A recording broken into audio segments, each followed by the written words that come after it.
It's not bad. I want to do it right. I want to make sure whoever gets this car it's done to like Chicago Auto Pro standards. That's the whole reason. Front control arm bushings, check. Front sway bar, check. Rear control arm, check. All right, let's order those parts.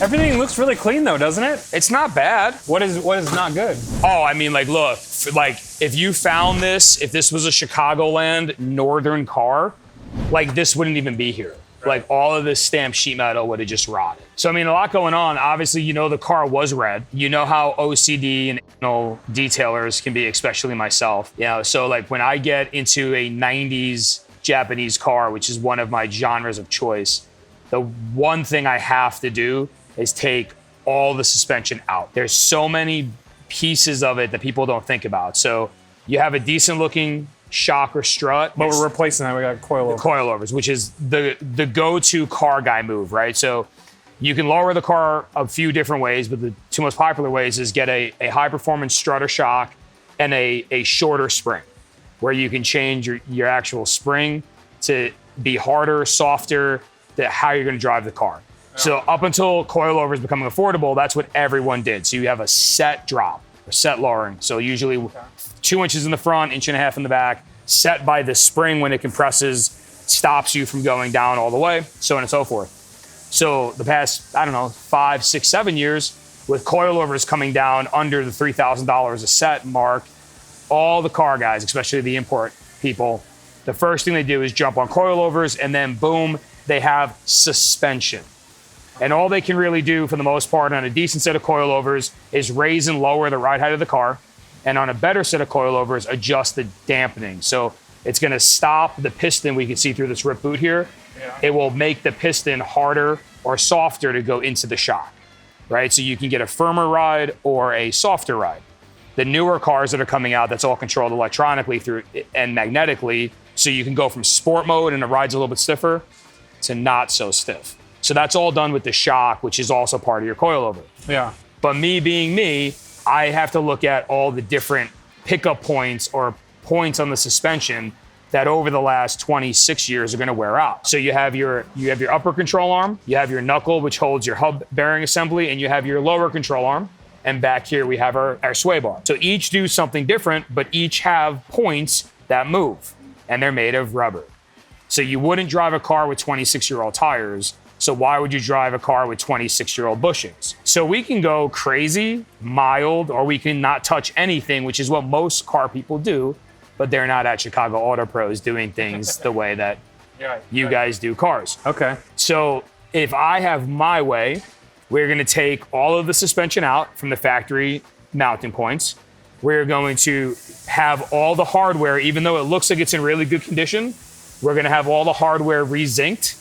So it looks really nice and new, including the 10mm head bolts here and all of these in here. Whether you're gonna use this or not with the wide body, we wanna get it done right the first time and send any hardware that we're gonna take off to get re-zinced. It's about $1 a bolt, which is way cheaper than going through and trying to make this either aftermarket or like try to make them look new again, because once this is all nice and black, this is gonna stick out like a sore thumb and you're gonna be like, I cannot believe we didn't do anything with that nut or that bolt. Second, we take the factory control arms and the factory knuckles and anything that we're gonna keep, and we send them to your buddies at the powder coating shop. So we get them stripped down, get all that age off of them, get down to the bare substrate, and throw some quality powder coat on it, because that's gonna just make it look better and last longer. Get them back from powder coat, and in here, and in here is the actual bushing. So you can see the rubber here. Yep. I'm sure, because this car doesn't have a ton of miles on it, I'm sure the bushings are probably okay. But you can't powder coat something without taking the bushings out. And you really can't take the bushings out without really jacking them up. So for $300 or so, we get all new polyurethane bushings, and this thing's gonna ride like it's on rails. And that's the way that I start all of my projects. I do it first before I do anything else, because I want to forget about it, because at the end of the day, we're really never going to see it. Then we come in as detailers and we clean up everything here, and we inspect. We make sure that the seam sealer is not peeling. If it's peeling, we want to rip out as much as we can, replace it, make sure there's no rust or rot happening behind a pinch weld, like so. You know, anywhere you're not going to see it, because again, coming from Japan, this car is very clean underneath. If this was a northern car, there would be hidden demons of rust everywhere.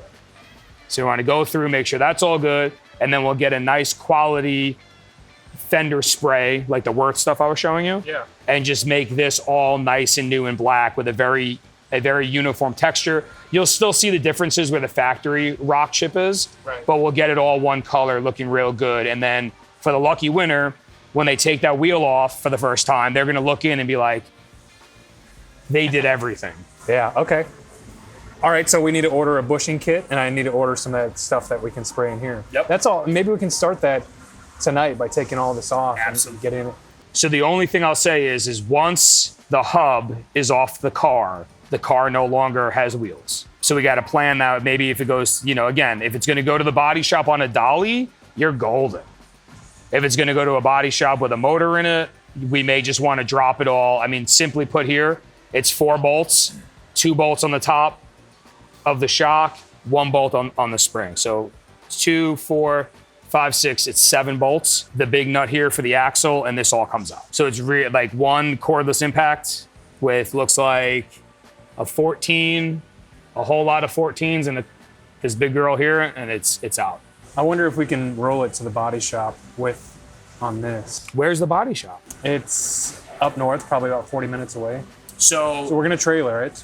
Yeah, so I mean, you could push, I mean, as long as it's strapped, people do that all the time. Get a little bit lower so it's not so high up. I mean, people move pickup truck beds on 2x4s with wheels on them. But yeah, we just got to make sure we do the suspension right, you know, and it's not about getting it all, you know, super hopped up or all this aftermarket stuff. We will get aftermarket upper control arms for the back. So our Miata friends told us that we want those, a couple $100, not the end of the world. That just gives you some adjustment on your back tires like this for your camber. But I sent you a link for the bushing kit on old Amazon. So this kit here, I'm a big fan of. So this comes with, I will say, a little bit of everything you need. There may be a couple that you find that aren't in the kit. They are a little weird sometimes. I've never bought one for a Miata. But that's gonna give you your rear control arms, your front control arms, your sway bar ends. It looks like it's gonna give you your steering rack. It should say in the description everything that comes with it. So like, see, even the spacers are gonna be new zinc. You can't put an old dirty bolt in with everything else looking so new. Why don't we get it directly from Energy? You can.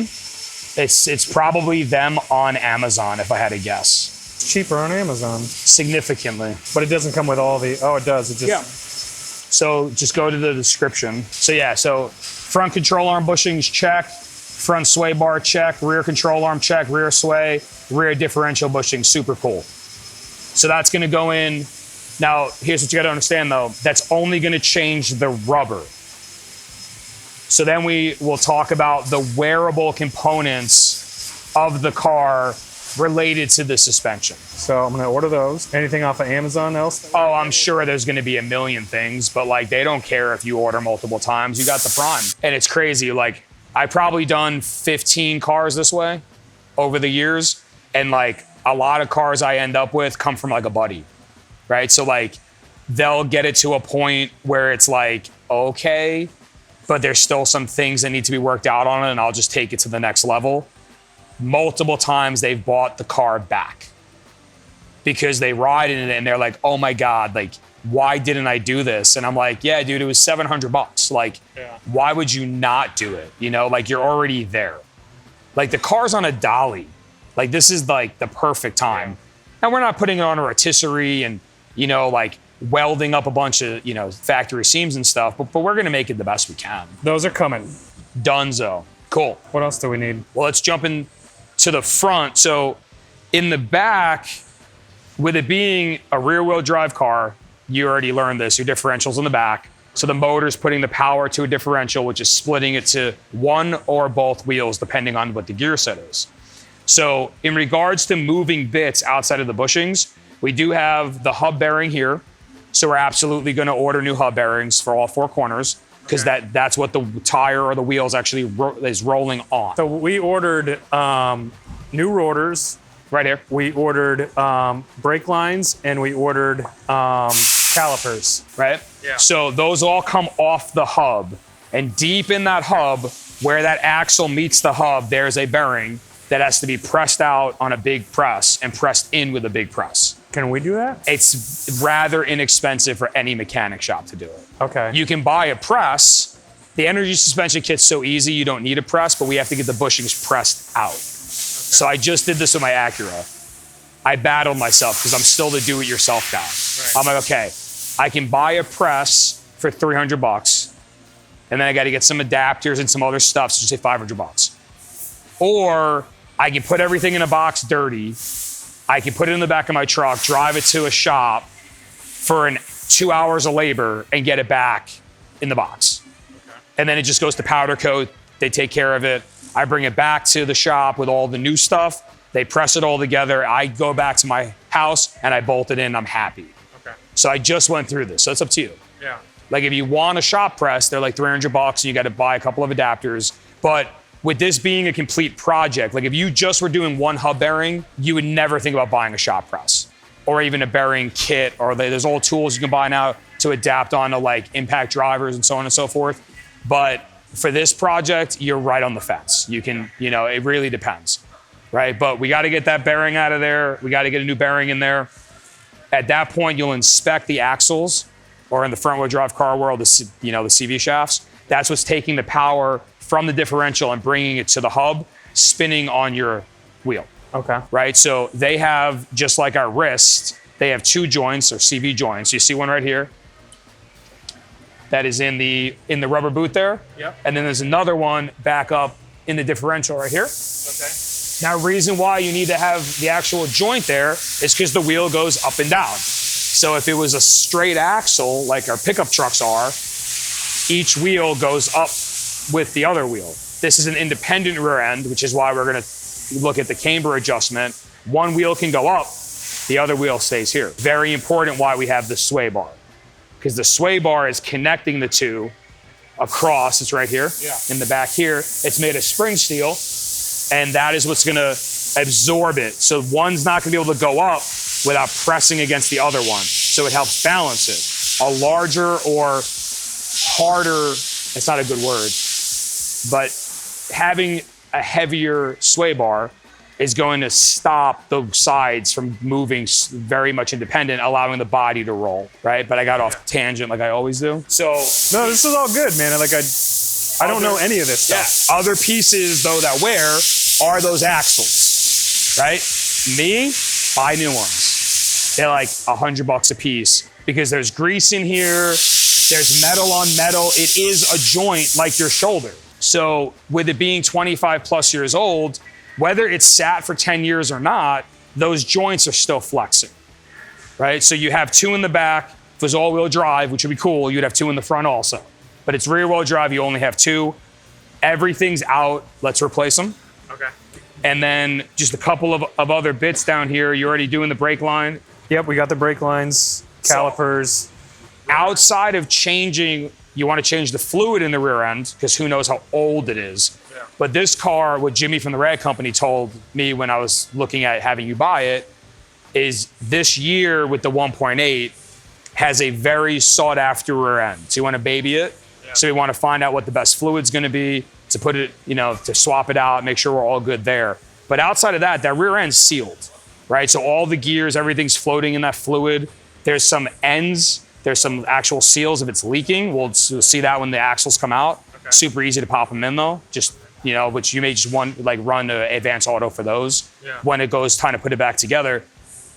But when we're done here, for the most part, the rear business part of the car is new. Okay. There's nothing to really have to worry about at that point. And now to the front. All right. So in the front, almost identical to the rear with a couple of just small changes. One, we don't have axles. If this was a front-wheel drive car like the Hondas and Acuras that I'm used to, your axles coming out right here. But it looks just like the back of this car does. Still have your CV joints, you still have your actual drive axle, so on and so forth. Strut and spring combo, upper control arm, lower control arm, sway bar, your bushings, just like we talked about in the back. We're gonna strip everything apart. Bolts go out to be re-zinced. The bushing kit you already ordered. Yep. So all the business bushings up here are gonna be changed. Okay. Have everything taken care of in powder, including, because I'm that guy, this heat shield or dust shield for the brake. So little bit of difference here. You lose your drive function of the axle, but you add the function of steering. So once you add steering, we're dealing with the steering rack, which is up front here. Okay. So you can see this is cool because even though it's an older car, it's not that old, it's power steering. So these lines here are putting hydraulic fluid into the rack, which is pushing your tie rod end, inner tie rods, outer tie rods, pushing and pulling to turn your wheels. When you're dealing with suspension and you're turning, as you turn, you see my arms and my wrists and my elbows moving? Yeah. That's just physics. So everything connected to the front end is feeling that turn. So when you're driving down the road and you're going just straight and you hit a bump, everything's happy. The suspension cycles and you're good. But think of how complex it is now if you turn hard right, one wheel hits a bump and one wheel doesn't. Okay. It gets all sorts of crazy. And it's been doing that, again, I'm selling you, for 25 years. So while we're here, we already know we're gonna replace the bushings because we already bought them, but there's joints. So your upper ball joint, your lower ball joint, they're just like our shoulders. So there's a big, almost steel bearing in here that has a bunch of grease in it, and it's threaded through to the actual knuckle. So the knuckle's job is just to hold the bearing and hold everything together because we don't want the wheel, the rotor, the caliper falling off the car. That's the hub. Yeah. But then the hub, remember, it's got to go up and down, left and right. So these ball joints are our shoulder. It's letting that suspension go all the way around, so on and so forth. You got a power steering leak because it's missing a bunch of stuff going to it, which is fine. Well, that engine's coming out.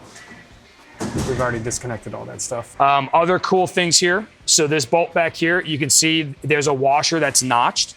So that's some factory adjustment for when you go to get it aligned. So if you were going to go hardcore, this was going to be your drift missile, a lot of the drift shops will extend everything to get you a wider stance in the front. And then they want to adjust this point here to be able to get this a little bit back or a little bit forward. And that's where you get into all of the adjustable suspension components. Okay. We're only doing the upper control arms on the back to just help the wheels camber in or out to really get the fitment right with the wide body. With the wide body, do we want to get some of this stuff adjustable so we can go in and out? I mean, or is that... I mean, a lot of... Or can you adjust that with the wheel? So you can Different offsets. 100% with the... Not 100. Decent amount with the wheel. You're 100% correct. With the factory adjustments, from what some of the Miata guys I've spoke with said, is the only thing that they found to be a must is that back upper control arm. Okay. Which we'll buy next. Okay. But you can go online, we'll look. The ball joints are about $12 a piece. You got 4, so $50. Okay. The tie rod ends are probably about the same, so you're $100 in joints. Not the end of the world. But people dread it because it's a pain in the ass. Because if you had to just replace this ball joint, you have to get the brakes out of the way. You got to get it disconnected from down low. Once you start taking it apart, there's all sorts of special tools. You can use an air hammer that wedges in the splitter. This has been connected for so long, You have to dislocate it, which is no different than dislocating your shoulder. So this is going to be fun to take off. We can do this stuff. We can do this with basic. They are specialty tools, but they're basic specialty tools, Okay, cool. which is cool. So the only last bit of this is, and I'm not really the strut expert, but there's a McPherson strut and there's a strut spring combo. The difference from the way that I understand it, which is what this system is here, is there's a bearing up top that allows this strut, probably won't be able to do it by hand because the car is where it is, but it allows the strut to twist. So just another joint, because remember, we have one bolt down here. Yeah. So it's saying no strut, you can't turn. There is another piston in here that you can see. You don't really want the whole turn on that piston. So there is a bearing up top in the strut mount that allows a McPherson strut to turn freely because it's not going to turn as much as the wheel turns when you turn your wheel. But if you can just start picturing all this, you put a 10-inch wheel on here, your tire's out here. Now you got your tire here. So if you have, just say, 12 inches of rubber under this car and it wants to turn like this. So just imagine this is fixed here and it pulls all of everything. Okay. You know, busy system. Yeah. You know, so I want to do it right. I want to make sure whoever gets this car it's done to like Chicago Water Pro standards. That's the whole reason I want to do this. I mean, look, I spent half a day Saturday ceramic coating with G-Technic C1 all my powder coated control arm bits. Why? I'm already there. Like, are they ever going to get that dirty? No. Are they ever going to see that much sun? No. But I'm already there, so I might as well do it. All right, let's order those parts. Yes.